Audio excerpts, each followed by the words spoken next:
Kung isa kang TNT sa South Korea at gusto mo nang umuwi sa Pilipinas, anong paraan ang gusto mong mangyari? Yung uuwi ka ng mapayapa o yung pauwi ka sa Pilipinas ng sapilitan?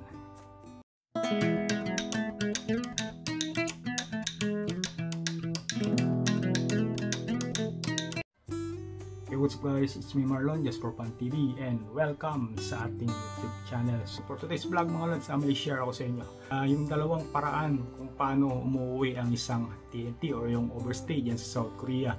So in this vlog, malalaman nyo kung ano ba yung the best na paraan ng pag-uwi kung ikaw ay isang TNT. So siguro naman mga lods, napanood nyo na yung mga vlog natin lately, yung mga na-upload natin na vlog is about doon sa mga naging experience natin bilang isang TNT dyan sa South Korea. So again, disclaimer ulit, sinishare ko lang itong mga experience natin. Hindi ko tinotolerate yung mga kababayan natin. So sa akin lang naman is para lang magkaroon sila ng idea kung paano ba ang nagiging sitwasyon pagka ikaw ay napauwi or umuwi, nag-decide na umuwi. So ganun din naman sa mga kababayan natin na nagbabalak na nag-TNT dyan sa South Korea. Siyempre, ngayon pa lang napapanood na nila or nakikita na nila yung mga pros and cons o lalo na yung mga consequences. So syempre, sila na yung magde-decide kung tutuloy ba nila o hindi, lalo na pag napanood nila na ganun pala kapag ang tinatawag na forced deportation pagka ikaw isang TNT sa South Korea. So nagsiserve na warning sa kanila. So again, hindi ko tinotolerate yung mga kababayan ko na mag-TNT sa South Korea. Ako po ay nagsishare lamang ng aking mga experiences bilang isang OFW na naging TNT dyan sa South Korea. In this video mga lods, i-share ko sa inyo yung dalawang paraan kung paano kayo makakauwi sa Pilipinas. Kung halimbawa na TNT kayo dyan or nag-decide kayo na umuwi or nahuli kayo, ayan, mamili kayo ang mag-decide kung ano yung the best na paraan para umuwi dito sa Pilipinas. So number one, ayan, hindi na natin patatagalin. Number one, yung tinatawag na forced deportation. So doon pa lang sa salitang force, sapilitan, di ba? Yung sa ayaw at sa gusto mo, talagang pauwiin ka ng Pilipinas. Forced deportation ang tawag doon mga lods. Pag halimbawa ikaw ay isang TNT na nahuli kung saan mang lugar dyan sa South Korea, halimbawa sa workplace mo, sa tirahan mo, sa labas, halimbawa gumagala ka at merong crackdown, ayan.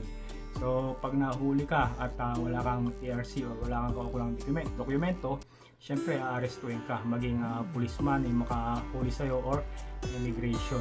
So pagka may mga crackdown mga lods, joint forces, yung mga police, immigration, labor, tapos mga iba pang ahensya ng government yan sa South Korea. So kung ikaw ay TNT at nahuli ka sa operation na yan, so ang kahihinatnan mo, ang kalalabasan mo is forced deportation. So ganoon din naman sa mga kababayan natin na mga nahuhuli sa mga factory, yung mga sabihin na natin na mga sumbong or sa mga operation nila at naapahan kayo na nagtatrabaho. So ang magiging uwi nyo o magiging labas nyo kung halimbawa mahuli kayo is deportation. So kagaya nga nung experience natin, yung sinare ko sa inyo kung paano ba ang magiging scenario o magiging experience sa pagka-deport kayo.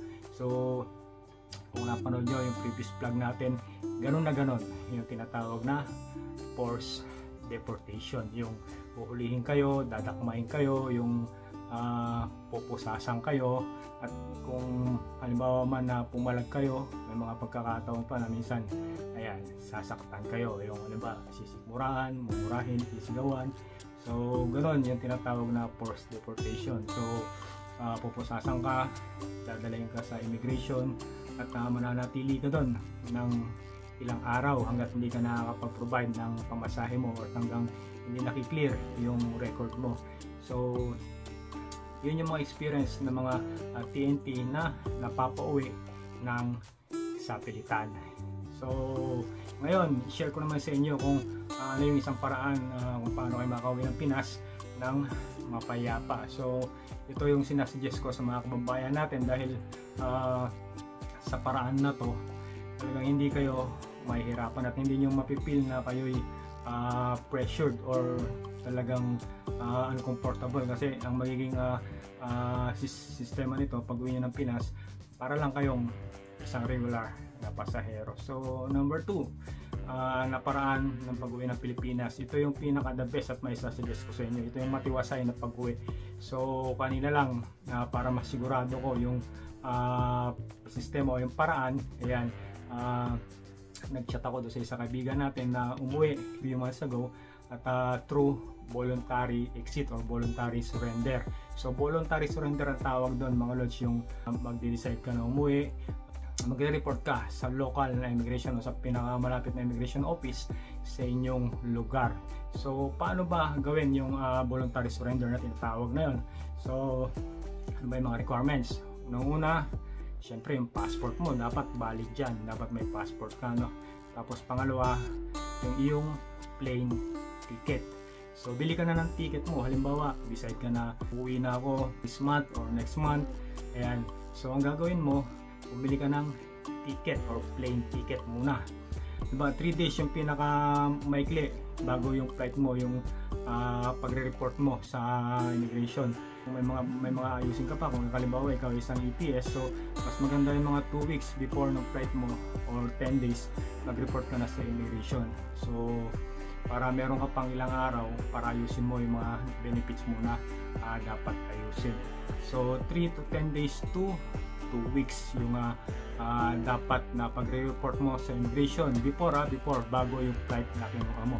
Halimbawa, ang kinuha mong ticket is September 6. So to sabihin natin 10 days, so 16 ang kinuha mong flight.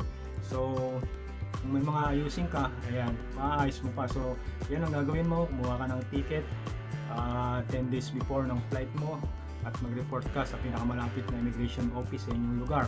Kailangan dala mo yung passport mo at yung plane ticket. So doon sa immigration, bali merong konting katanungan. Ayan, tatanungin ka kung ano yung mga pinanggalingan mo na company.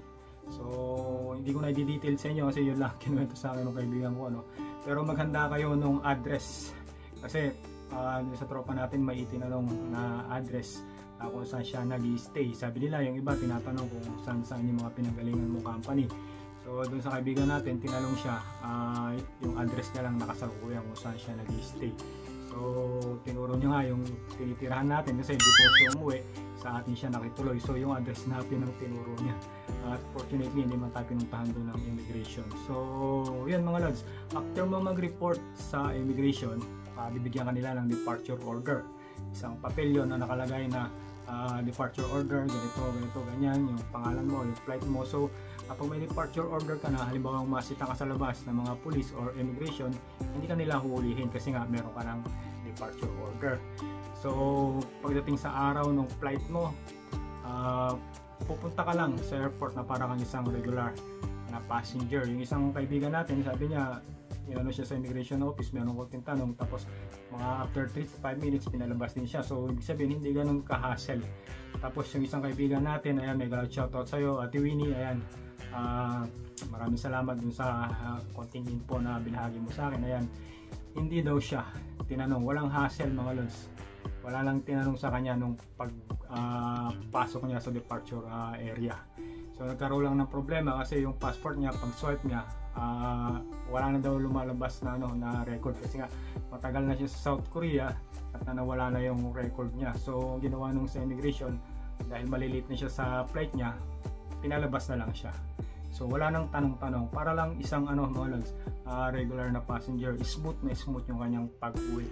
So yun ang difference mga lods pagka umuwi ka ng voluntary surrender.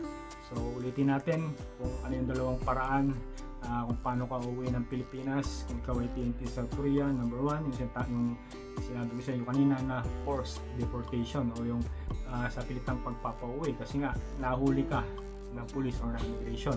So pangalawa, yun namang surrender ka voluntarily kung saan magre-report ka sa pinakamalapit na immigration office ng lugar na may dalang plane ticket at yung passport. Tapos i-issuean ka ng departure order at pagdating ng flight mo, uuwi ka o lalabas ka ng Korea ng panatag ang kalooban mo at masaya, hindi nakaposas. Kasi pagka forced deportation mga lods, sila yung experience natin, dadalahin ka sa airport, paglabas mo ng immigration office nakaposas ka na, sasakay ka sa bus nakaposas ka. Tapos i-screen ka doon sa airport, nakaposas ka. Ihahatid ka doon sa mismong aeroplano, nakaposas ka. So alis lang yung posas mo pag nandun ka na sa pinto ng eroplano, at saka yung passport mo hindi bibigay sa'yo pagdating na ng Pilipinas, saka mo mahahawakan. So napakalaking difference, di ba, kung ikaw ay nahuli at na-deport versus dun sa ikaw ay voluntary surrender. So kung isa kang PNP mga lods, ano pipiliin mo? Forced deportation or voluntary surrender? So para sa akin, syempre alam na natin yung smooth kang makakauwi, syempre yung voluntary surrender. So yan muna mga lods, may share ko sa inyo ngayong araw. So yung dalawang paraan kung paano napapauwi ang isang PNP dyan sa South Korea. Mga simpleng idea lang mga lods, mga simpleng information para dun sa mga kababayan natin na walang visa dyan sa South Korea. So that's all for now. Hopefully sana kahit paano may natutunan kayo. Thank you so much for watching. Ingat-ingat, saan makita ako ng mundo na ron, and God bless sa inyo lahat.